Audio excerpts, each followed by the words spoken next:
Hello, আসসালামু আলাইকুম। কেমন আছেন সবাই? আশা করছি সবাই ভালো আছেন। আলহামদুলিল্লাহ আমিও ভালো আছি। আচ্ছা দেখুন তো চিনতে পারেন কিনা এই রোডটা বা এই রাস্তাটা বা এই জায়গাটা চিনতে পারেন কিনা? অনেকেই হয়তো এই জায়গাটা চিনবেন বা এই জায়গাটা দিয়েই বাড়িতে যাওয়া আসা করেন। আমিও ঠিক তাই।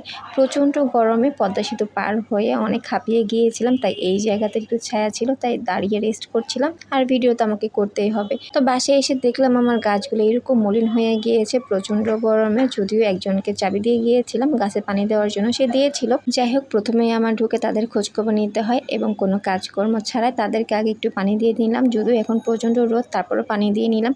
এরপর দেখলাম খালা চলে এসেছে, কারণ আমি বাসায় প্রায় সকাল সকালে চলে এসেছিলাম। তো খালাকে দিয়ে সব কিছু ক্লিন করাই নিলাম, যেহেতু অনেকদিন বাসায় ছিলাম না। এরপর প্রচণ্ড ক্ষুধা পেয়েছে, তড়িঝড়ি করে রান্না করে ফেললাম মুরগির মাংস দিয়ে আলু দিয়ে। এটা আমার কাছে খুব পছন্দের, মুরগির মাংস আর আলু দিয়ে ভুনা করা।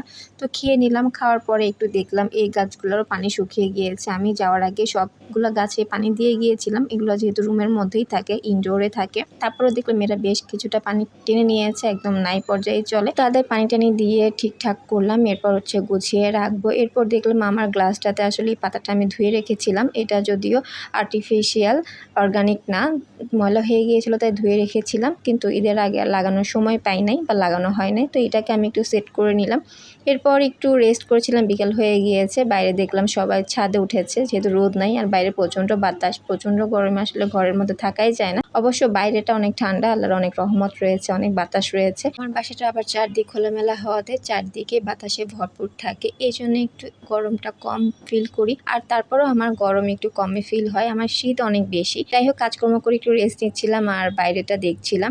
এরপর বিকালবেলা মন চাইলো একটু ফুচকা খাই, যেহেতু রোজা ছিল অনেকদিন। রোজার মধ্যে তো একদমই আমার ফুচকা টুচকা খাওয়া হয়নি। ছোলার ডালটা অর্থাৎ চটপটির ডালটা আমার ফ্রিজেই ছিল, আমি ভিজিয়ে রেখে দিয়েছিলাম। তো ওটা আমার চোখে পড়লো, আমি চট করে বসিয়ে দিলাম সিদ্ধ আলু দিয়ে। বাসায় কিন্তু তেমন সালাদ টালাদও নেই, যেহেতু এসেছি, বাজার করাও হয়নি। ঘরে যা ছিল ওটা দিয়ে খাওয়া। তো ছোট্ট একটা ব্লগ ভিডিও শেয়ার করলাম। সবাই ভালো থাকবেন, সুস্থ থাকবেন এবং আমার জন্য দোয়া করবেন। আল্লাহ হাফেজ সবাইকে।